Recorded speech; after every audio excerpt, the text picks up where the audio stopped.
परमात्मा के दर्शन। एक बार एक राजा ने अपने मंत्री से कहा, मुझे परमात्मा दिखा दो।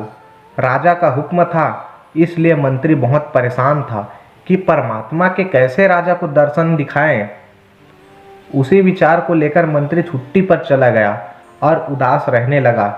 एक दिन परिवार में चर्चा हुई। उदासी का कारण पूछा गया तो मंत्री ने बता दिया कि राजा ईश्वर के दर्शन करना चाहते हैं। मंत्री का बेटा बोला, कल सुबह मुझे आप अपने साथ ले जाइए, मैं अपने आप राजा को ईश्वर का दर्शन करा दूंगा। दूसरे दिन सुबह मंत्री और लड़का दरबार में पहुंचे और राजा को कहा, मेरा लड़का आपके प्रश्न के उत्तर का समाधान करेगा। राजा ने सोचा, यह लड़का क्या समाधान करेगा। लड़का बोला, इस वक्त मैं आपका गुरु हूँ, मुझे उचित स्थान दिया जाए। राजा ने सोचा, बात तो ठीक कह रहा है, मैंने तो प्रश्न किया है, समाधान करने वाला गुरु समान होता है। राजा ने लड़के के लिए अपने साथ थोड़ा ऊंचा स्थान दिया। लड़का बोला, महाराज एक दूध का कटोरा मंगाओ। राजा ने दूध का कटोरा मंगाया।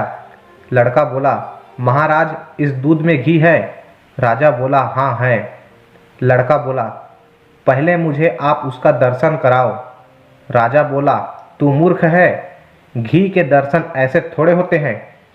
पहले दूध को गर्म करना पड़ता है, फिर उसकी दही जमाना पड़ता है, फिर उसको मघानी में रिगड़ा जाता है, फिर मक्खन निकलता है, फिर उसे गर्म गर्म कढ़ाई में डाला जाता है, फिर उसकी मैल निकाली जाती है, तब जाकर घी के दर्शन होते हैं, ऐसे थोड़े दर्शन होते हैं। लड़का बोला, यही उत्तर है आपके प्रश्न का।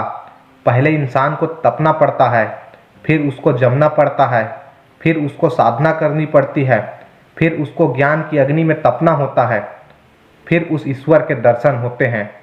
राजा समझ गया और बोला, तू वाकई में मेरा गुरु है।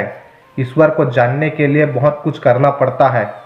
वैसे हर आत्मा में ईश्वर का अंश है और उसी को ईश्वर का रूप समझना चाहिए, तभी सुख की प्राप्ति होती है।